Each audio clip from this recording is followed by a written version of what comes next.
Hello，大家好，我係 Johnny。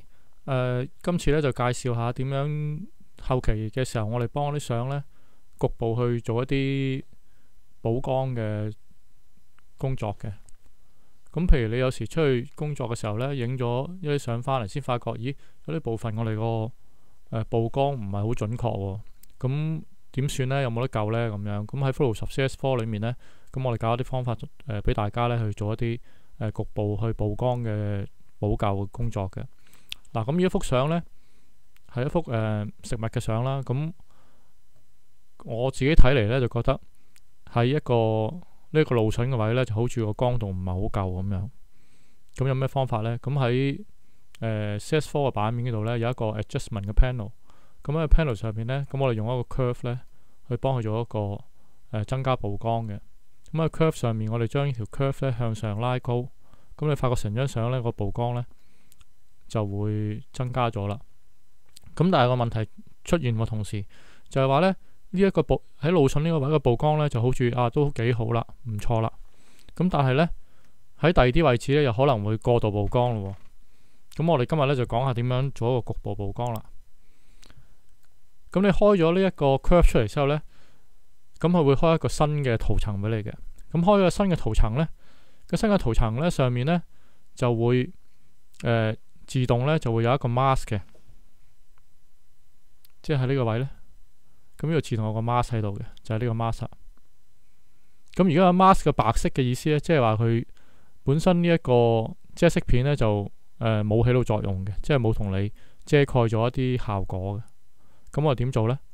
我哋咧就喺工具嗰度咧就攞呢個油桶嘅一個咁嘅工具，然之後咧呢一個顏色咧，咁我哋就正常係黑白咁樣，上面係黑，下面係白。咁即係話我哋而家呢個油桶就會將個黑色倒落去個 mask 嗰度啦。咁我哋喺翻呢個圖呢個位就咁 click 一下，咁其實咧就會倒咗一個黑色喺個 mask 嗰度嘅。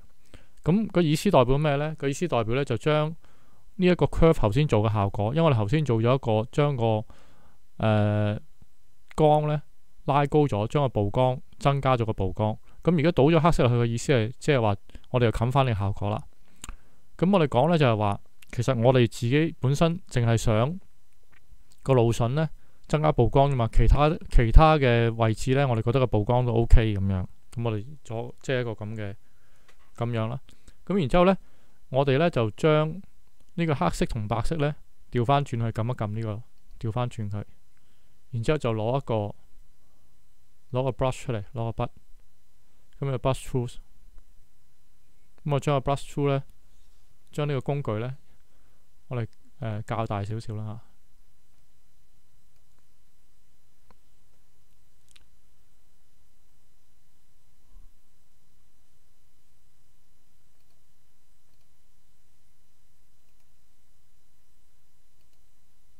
咁啊，較大少少嘅工具。咁呢度有一個 opacity， 即係一個透明度嘅。咁啊，透明度我哋唔好校到100啦，我哋校50啦，因為50嘅透明度。然之後咧，我哋就用個白色油翻個露筍啦。即是將本身你之前做嗰個曝光咧，呢一個效果咧顯現翻出嚟。咁你好明顯見到咧，嗱，我哋放大喺度睇下先。你見到呢度咧就油咗一個有少少灰色咁樣嘅，即係話將呢一個效果，呢個 curve 效果咧，我哋顯現翻出嚟咁解。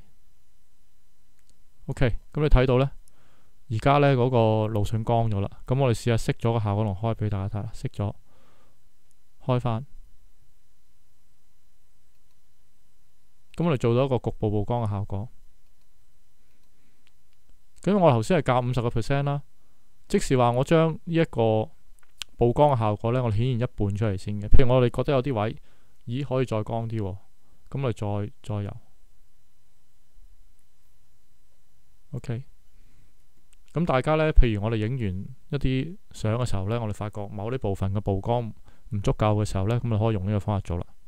多謝大家。